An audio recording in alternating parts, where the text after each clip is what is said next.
तो इस तरह से दिल्ली के अंदर तो आप सब लोग देख ही रहे हैं कि हर काम के अंदर किस तरह से लेफ्टिनेंट गवर्नर हर काम के अंदर, छोटे से छोटे काम के अंदर टांग अड़ा रहे हैं। और तीसरा तरीका है ईडी। यह अब इनका एक नया हथियार आ गया, ईडी।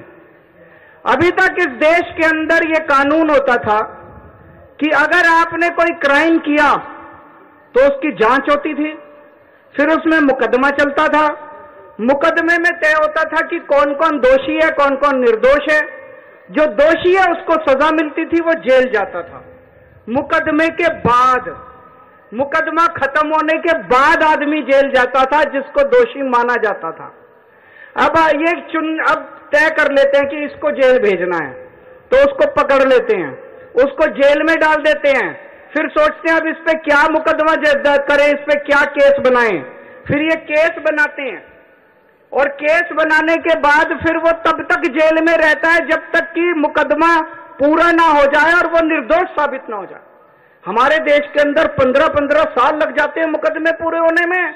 तो 15-15 साल किसी को भी पकड़ के जेल, यह भी पीएमएलए जो कानून लेके आए उसमें ही लिखा है कि जब तक उस आदमी को, किसी को भी पकड़ के जेल में डाल दो और जब तक उस आदमी का मुकदमा पूरा नहीं हो जाता, वो निर्दोष साबित नहीं हो जाता, तब तक वो जेल से बाहर नहीं आएगा। ये तो बहुत खतरनाक है।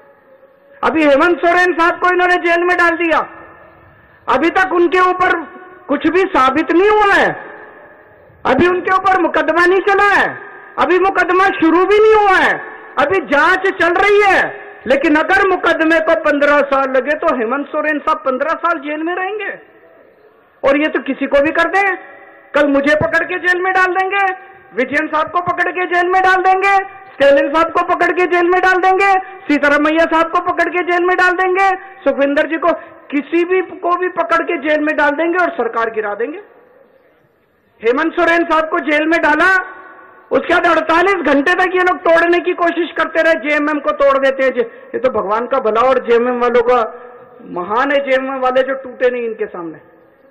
तो ये अब ये किसी भी को भी पकड़ के जेल में डाल देंगे, उसकी सरकार तोड़ देंगे और फिर अपनी सरकार बना लेंगे। ये क्या चल रहा है इस देश के अंदर? कह रहे हैं केजरीवाल भ्रष्ट है।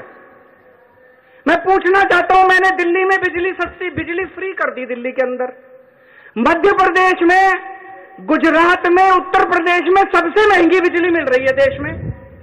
तो बिजली फ्री करने वाला चोर है कि बिजली महंगी करने वाला चोर है?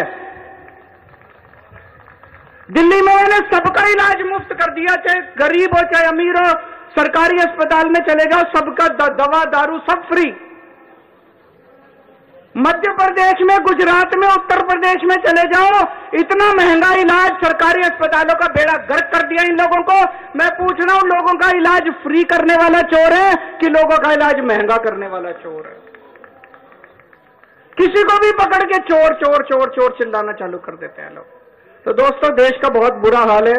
मैं विजयन साहब को बहुत बहुत बधाई देना चाहता हूं, उन्होंने आज ये अलख जगाई है, सबको इकट्ठा किया है। ये देश केवल हमारा नहीं है, ये देश 140 करोड़ लोगों का है। और आज मैं बीजेपी वालों को कहना भी चाहता हूं, समय का चक्र घूमता है, समय बड़ा बलवान है, अहंकार मत करो।